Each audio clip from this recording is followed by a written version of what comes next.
Assalamualaikum warahmatullahi wabarakatuh. Alhamdulillahilladzi hadana lihadza wa ma kunna linahtadiya laula an hadana Allah. Asyhadu an la ilaha illallah wa asyhadu anna Muhammadan abduhu wa rasuluh. Allahumma salli wa sallim ala sayyidina Muhammad wa ala alihi wa sahbihi wa baraka wa sallam. Qala rabbi shrah li sadri wa yassir li amri wahlul 'uqdatam min lisani yafqahu qawli, amma ba'd. Tuan-tuan, puan-puan yang dirahmati Allah, Alhamdulillah, bertemu kita pada pagi ini bagi meneruskan perbincangan ataupun ganti kepada kuliah takmir yang berjalan setiap minggu dan ditangguhkan atas sebab-sebab tertentu, ditangguhkan disebabkan pandemik COVID yang telah melanda negara kita. Jadi kuliah takmir terpaksa dijalankan secara atas talian. Jadi dengan izin Allah Subhanahu Wa Taala, pada pagi ini kita akan menyambung perbincangan kita berkaitan dengan membesarkan diri, iaitu suatu perangai ataupun suatu kelakuan yang dicela oleh syarak. Bukan syarak je tuan-tuan, bahkan manusia pun tidak menyukai orang yang memiliki sifat ini, iaitu membesarkan diri. Jadi insya-Allah kita akan sambung hadis daripada Imam Muslim.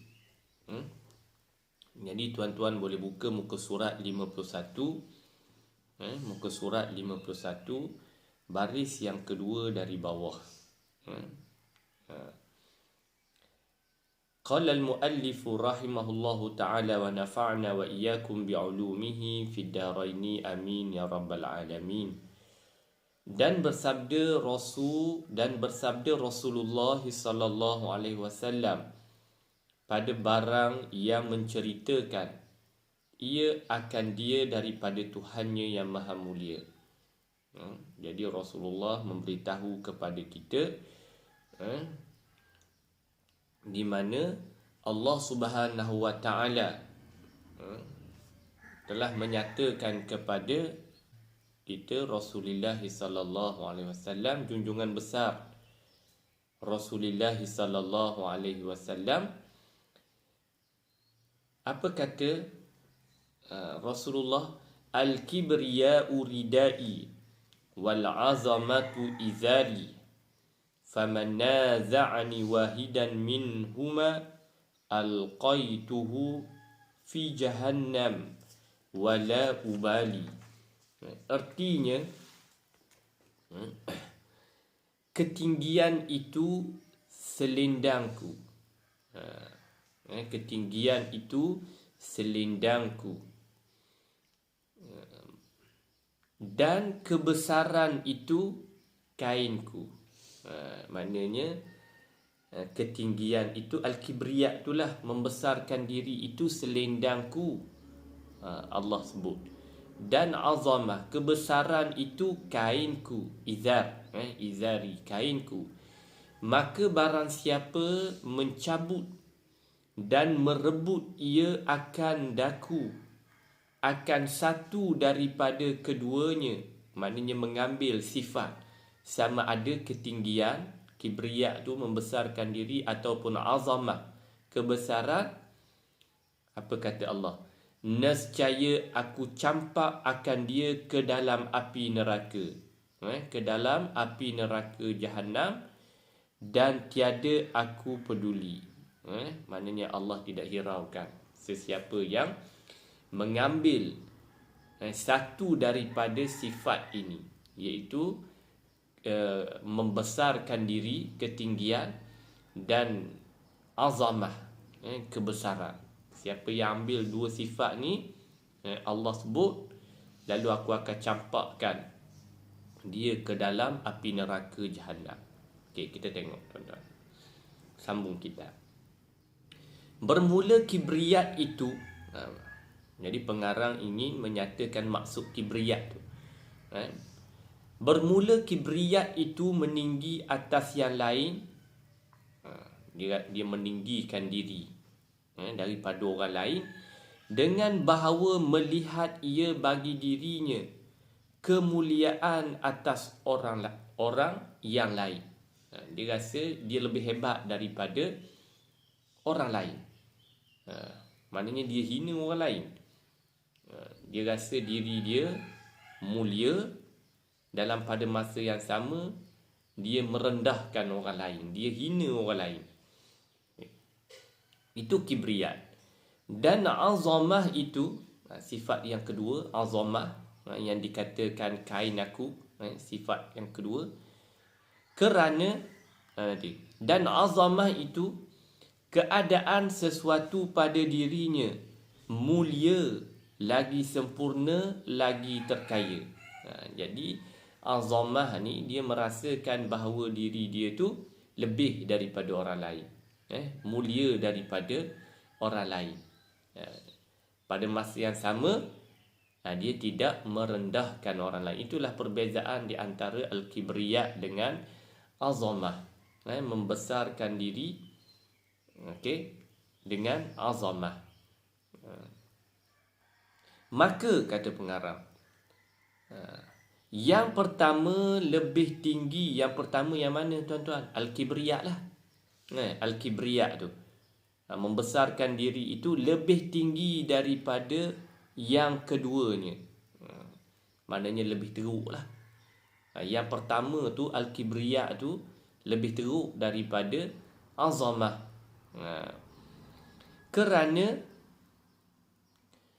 ia kesudahan bagi yang kedua. Kesudahan bagi yang kedua. Maknanya sifat manusia ni tuan-tuan, dia bermula dengan sifat yang tercela ni, dia bermula dengan merasakan diri dia lebih mulia daripada orang lain. Apabila dia tidak mengubati penyakit yang ada di dalam dirinya, merasa hebat, merasa lebih tinggi, merasa lebih mulia, jika penyakit ini tidak diubati, maka dia akan meningkat kepada satu lagi penyakit.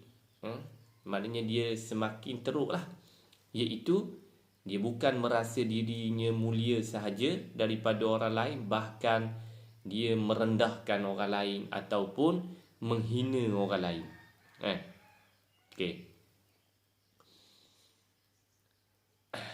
Kerana itu, sebab apa dikata kibriyat tu tuan-tuan lebih teruk daripada azamah? Kerana itu dimisalkan yang pertama dengan selindang,